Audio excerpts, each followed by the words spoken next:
বর্তমান পরকীয়ার প্রেক্ষাপটটা এরকম যে আমি এক বাক্যে বলে দিয়েছি যে আমি তো ক্লাস 5-6-এর পর থেকেই ঢাকায় ম্যাক্সিমাম টাইম পড়াশোনা করতাম। তো আমার ব্যাচের যে বান্ধবীরা, ধরেন এর মধ্যে আমার যদি 10টা বান্ধবী থাকে, 10টার মধ্যে আমি সহ মানে 9 জনেরই কিন্তু ডিভোর্স হয়ে গিয়েছে। এর মধ্যে আমি না হয় মানলাম আমি মিডিয়াতে কাজ করি, সবার একটা কিন্তু আঙুল তোলা থাকে যে মিডিয়াতে যারা কাজ করে সিঙ্গার বা ডান্সার বা নায়ক নায়িকা এদের সংসার হয় না, রাইট? আচ্ছা, আমি নাম না নিয়ে আরও কিছু বান্ধবীর কথা বলবো। একজন হচ্ছে কিছুই করে না ভাই, মানে না জব না বিজনেস, কিছুই সে করে না, কোনো অনলাইন বিজনেসও নাই, সে জাস্ট সংসার করে, মানে একদম বাসন মাজা একটা লক্ষ্মী বউ। সেই মেয়েটারও কিন্তু আর আজকে থেকে 2-3 বছর আগে ডিভোর্স হয়েছে, তার 12 বছরের সংসার। তার হাজব্যান্ডের তেমন কোনো আহামরি তেমন কমপ্লেনও নাই। কমপ্লেন শুধু ওর ছিল যে ওর হাজব্যান্ডের একটা রিলেশনশিপ ছিল বা এছাড়া কিন্তু কোনো প্রবলেম নাই। সে তো মিডিয়াতে কাজ করে না। আচ্ছা, গেল। আরেকটা বান্ধবী, সে অনেক বড় রাজনৈতিক ফ্যামিলির একটা মেয়ে, খুব হাই লেভেলের, অসম্ভব টাকার তার কোনো অভাব নাই, এবং যেখানে বিয়ে হয়েছে সেটাও মানে সেখানেও প্রচুর টাকা, তাদের মানে কয়েকশো কোটি টাকার মালিক এরকম। এবং যেহেতু রাজনৈতিক পরিবার থেকে এসেছে, তার বিয়েও হয়েছে একজন মন্ত্রীর মানে ফ্যামিলি মেম্বার, খুব ক্লোজ হতে পারে, ছেলে হতে পারে, খুব ক্লোজ আত্মীয়, এরকম এক জায়গায় তার বিয়ে হয়েছে। তারও কিন্তু একই, মানে যেখানে মেয়ে হিসাবে সে যথেষ্ট ভালো, সে কোনো মিডিয়া কর্মী না, তার চারিত্রিক কিন্তু কোনো সমস্যাও নাই যে টাকার জন্য সে কোথাও যাচ্ছে, তাও কিন্তু না।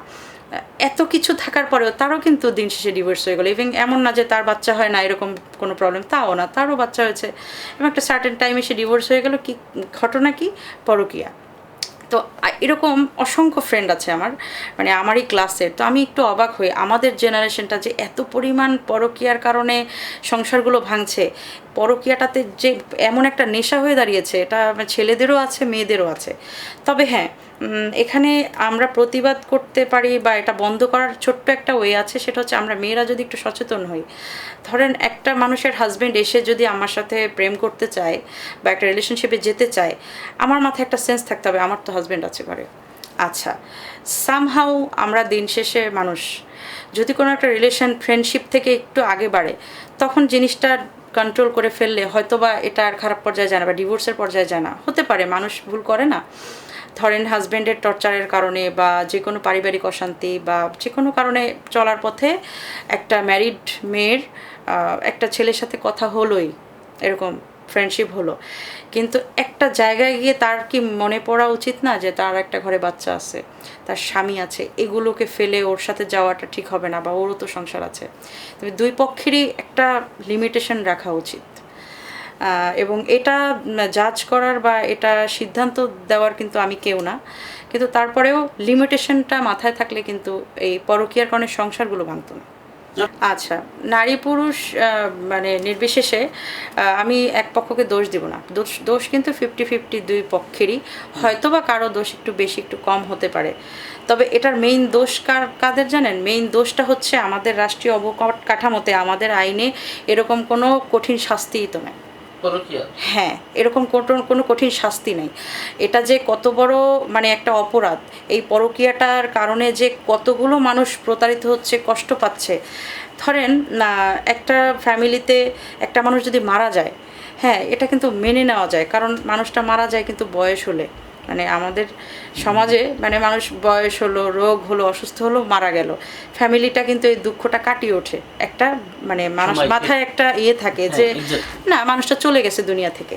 কিন্তু পরকীয়া এমন একটা রোগ যে কারণে মানে একটা ইয়াং এজে যখন একটা ছেলে, বা ছেলেদের কথা বলবো না, একটা মেয়ে একটা ইয়াং এজে, ধরেন আপনি আমার কথাই বলেন না কেন, আমার বয়সটা এমন, আমি এখন না পারবো একটা বিয়ে করতে, আর না পারবো আমি হচ্ছে এভাবে সারা জীবন একা থাকা। মানে একটা মেয়ে মানুষ 18 বছর থেকে 25 বছর পর্যন্ত ধরেন বিয়ে করে, একটা সৌন্দর্য থাকে, যৌবন থাকে, সব কিছু থাকে, মন মানসিকতা থাকে। এখন কিন্তু আমার বয়স প্রায় 30-এর কোঠায়, তো এবং একটা বাচ্চা, সে কিনা মানে কোলের দুধ খাওয়া কোনো বাচ্চা না যে আমি তাকে যা বুঝাবো তাই বুঝবে। যখন একটা বাচ্চা 4-5 বছর হয়ে যায়, তখন মায়ের দিক থেকে অনেক রকম জবাবদিহিতা থাকে, এবং মায়ের যদি ক্যারেক্টার ভালো হয়, সে চাইলেও কিন্তু একটা মানুষের সাথে 5-6 বছর সংসার করার পরে সে কিন্তু আরেকটা পুরুষের সাথে গিয়ে হঠাৎ করে কিন্তু ওই ম্যাচিংটা করতে পারে না, এবং হয়তো অনেকে ভুল করে ফেলে, অনেকে হুট করে আরেকটা বিয়ে শাদী করে ফেলে, পরক্ষণে দেখা যায় কি ওই সংসারটা কিন্তু ভেঙেই যায়, দিন শেষে সেকেন্ড ম্যারেজটা ভেঙেই যায়। তো আমরা যারা এক্সপিরিয়েন্স পার্সন আছে, যেমন আমি আগে থেকেই সিদ্ধান্ত মানে পাবলিকালি বলে দিয়েছি যে আমি বিয়ে শাদিও করবো না, প্রেমও করবো না, কারণ আমি এক্সপিরিয়েন্সড। আমি জানি আমার সার্কেলের মধ্যে অনেক ফ্রেন্ডরা এরকম সেকেন্ড ম্যারেজ করেছে, হুট করে তারা সুখী হয়নি, ভেঙে গিয়েছে এবং বাচ্চার সামনে ছোট হতে হয়েছে যে মা বিয়ে করলো। তো এই জিনিসটা কিন্তু এত বড় একটা অন্যায়, যেটা বলছিলাম যে একটা মানুষ মারা গেলে ওইটার কষ্টটা ফ্যামিলি সবাই মিলে একটা মাথায় একটা সেন্স কাজ করে যে চলে গেছে, ওকে। কিন্তু পরকীয়ার মাধ্যমে এই যে একটা মানুষ চলে যায়, আমার হাজব্যান্ডটা যে চলে গেল, আমার বাচ্চাকে আমি সারা জীবন কী জবাব দিব? সারা জীবন ও বাচ্চাটা অপেক্ষা করতে থাকবে আমার পাপা কখন আসবে, পাপার সাথে, মানে আমার বাচ্চাটা তো পাপার সাথে খাওয়া দাওয়া করতো, পাপার সাথে খাবে, পাপার সাথে ঘুমাবে। ইভেন সে যেদিন পালিয়ে গেল মালয়েশিয়া, ওই দিনও মেয়েটা মানে বারবার বলতেছিল পাপা আমাকে গোসল করিয়ে দিবে। তো পাপার সাথে খুব ইন্টিমেসি ভালো ছিল, তো ওই জন্য মেয়েটা সন্ধ্যা 8টা পর্যন্ত গোসল করেনি। একটা পর্যায়ে আমি না বুঝে তাকে গোসল করিয়ে ফেলেছি সন্ধ্যাবেলা। তো টানা 5 দিন কিন্তু আমার বাচ্চাটা হসপিটালে অসুস্থ ছিল, এবং আমি মা একদিকে স্বামী পালিয়ে গেছে, আরেকটা মেয়ের সাথে রাত্রি যাপন করতেছে, ওটা যে কি কষ্ট, ওই কষ্ট সহ্য করতেছি। আরেকদিকে আমার বাচ্চাটা হসপিটালের বেডে অসুস্থ, তাকে আমি একা একা একা একা মানে দৌড়ে দৌড়ে এই ট্রিটমেন্ট করাচ্ছি, এটা একটা কষ্ট। তার উপরে আমার টাকা পয়সা সমস্ত যাগুলো ছিল সব কিছুই তো চলে গেল। তো সব কিছু মিলিয়ে মানুষ মারা গেলে সেটা মেনে নেওয়া যায়, কিন্তু পরকীয়ার মাধ্যমে একটা পরিবার ভেঙে গেলে এটা কিন্তু মেনে নেওয়া যায় না, এবং এই কষ্ট, এই সাফারটা সারা জীবন হতে হয়। আমার বয়স বাকি, আমার বয়স মাত্র 25 থেকে 30, আমার তো জীবনের বাকিটা সময় পড়েই আছে। এই মেয়েটাকে আমার বড় করতে হবে, স্কুলে পড়তে, এখন স্কুলে ভর্তি হয়নি, স্কুলে পড়াতে হবে। আর বাট যেটা না বলা উচিত কিনা আমি চাই না, একটা মেয়ে হিসাবে আমারও তো শারীরিক কিছু চাহিদা থাকতে পারে, দিন শেষে তো আমরা মানুষ। সেটা আমার যদি ক্যারেক্টারটা ভালো হয়, এটাকে কন্ট্রোল করে আগামী আমি 30, 40, 50 বছর যতদিন আমি বাঁচি, সেটা থাকাটা কতটা কষ্টকর হতে পারে সেটা একটা মেয়ে ছাড়া কেউ বুঝতে পারবে না, এবং সেটা কিন্তু আমি থাকবো। এবং আমার বাচ্চাটাকে আমি কিভাবে পালবো, তার পিছনে সব কিছু খরচ, সব কিছু তো আমাকে বহন করতে হবে, আমাকে আর্ন করতে হবে। এবং আমাকে এই যে সামাজিক যে একটা প্রতিবন্ধকতা, পরকীয়ার পরে এরকম হাজবেন্ড চলে যাওয়ার পরে বাড়িওয়ালা বাসা ভাড়া দিতে চায় না, সিঙ্গেল মম বাসা ভাড়া দিবে না। আচ্ছা, আমি নেক্সট টাইম, আমার তো এখনও নিজের বাড়ি না, এটা আমাদের নিজেদের বাড়ি তো বরিশালে, ঢাকাতে তো আমাদের নিজেদের বাড়ি না। তো এখন আমি যেখানেই যাব আমাকে কিন্তু ঠোকর খেতে হবে, রাস্তায় রাস্তায় ঠোকর খেতে হবে, তুমি খারাপ ছিলা বলে তোমার হাজব্যান্ড চলে গেছে। কিন্তু একটা মানুষ কিন্তু ওই মেয়েটাকে প্রশ্ন করবে না, তুমি তো তার হাজব্যান্ডকে নিয়ে আসছো, তুমি তো ওই সংসার ভাঙার পিছনে দায়ী।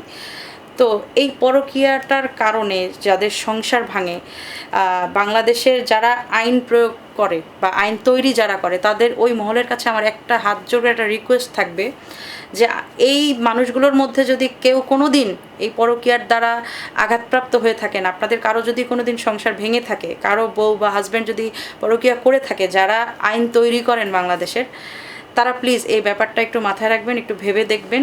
এবং এই পরকীয়াজনিত কারণে আমাদের সমাজ ব্যবস্থায় যে অবক্ষয়টা নেমে এসেছে, এবং আমাদের মতো অনেক নারীরা দিনরাত কষ্টে চোখের জলে কিন্তু পালিশ ভেজাচ্ছে, অনেক বাচ্চার চোখের পানি সারা জীবন ফেলে যেতে হবে। এই 4 বছরের বাচ্চাটা আগামী 50 বছর কীভাবে বাঁচবে? বাবা নাই, বিভিন্ন অপমান সহ্য করতে হবে। এটা যে কত বড় অন্যায়, কত বড় কষ্ট, এই কথাগুলো, এই অন্যায়টার কি শাস্তি হওয়া উচিত সেটা আপনার মাথায় রেখে অবশ্যই একটা কঠিন আইন প্লিজ বাস্তবায়ন করবেন, এবং যেটা খুব দ্রুত, যেটার শাস্তি হয়। বাংলাদেশে যেমন দ্রুত বিচার ট্রাইব্যুনাল আছে, এরকম কোনো দ্রুত বিচার একটা ট্রাইব্যুনাল ক্রিয়েট হোক পরকীয়ার শাস্তির জন্য, যাতে করে পরকীয়া করেছে ইনস্ট্যান্ট ওই সংসারটা ভাঙার আগেই ওই মেয়ে এবং মেয়ের ফ্যামিলি এবং মেয়েকে বিশেষ করে, যেই মেয়েটা এই কাজটা করছে, এবং ওই ছেলেকেও, দুজনেরই এমন একটা আইন হওয়া উচিত যে সংসারটা ভাঙার আগে সেখান থেকে শাস্তি পেয়ে সে রিকভার করে আসে। যে একটা সার্টেন টাইম, 3 মাস, 6 মাস, 1 বছর, তাদের একটা এমন একটা শাস্তি দেওয়া হোক, সেটা আর্থিক জরিমানা হতে পারে, সেটা জেল হতে পারে, অন্য কোনো অপমানজনক কোনো শাস্তি হতে পারে। বিদেশে অনেক রকম এরকম আইন আছে যে জনসম্মুখে তাদেরকে ফাঁসি দেয় কাউকে, অনেক রকম আইন। এটা আসলে যারা আইন তৈরি করে ওরাই ভালো বুঝতে পারবে। এরকম একটা আইন তৈরি হোক, এরকম একটা শাস্তি তৈরি হোক, যে পরকীয়ার মাধ্যমে সংসার ভেঙে যাওয়ার আগেই তাদের দুজনকে ধরে দ্রুত বিচারের আওতায় আনা হবে এবং শাস্তি দেওয়া হবে, যাতে করে সংসারগুলো না ভেঙে যায়। এটা যদি করা হয়, আগামী বছরগুলোতে দেখা যাবে বাংলাদেশের পরকীয়ার হার অনেকটাই কমে এসেছে। আমি আসলে ক্যামেরার সামনে বা কারোর সামনে কাঁদি না।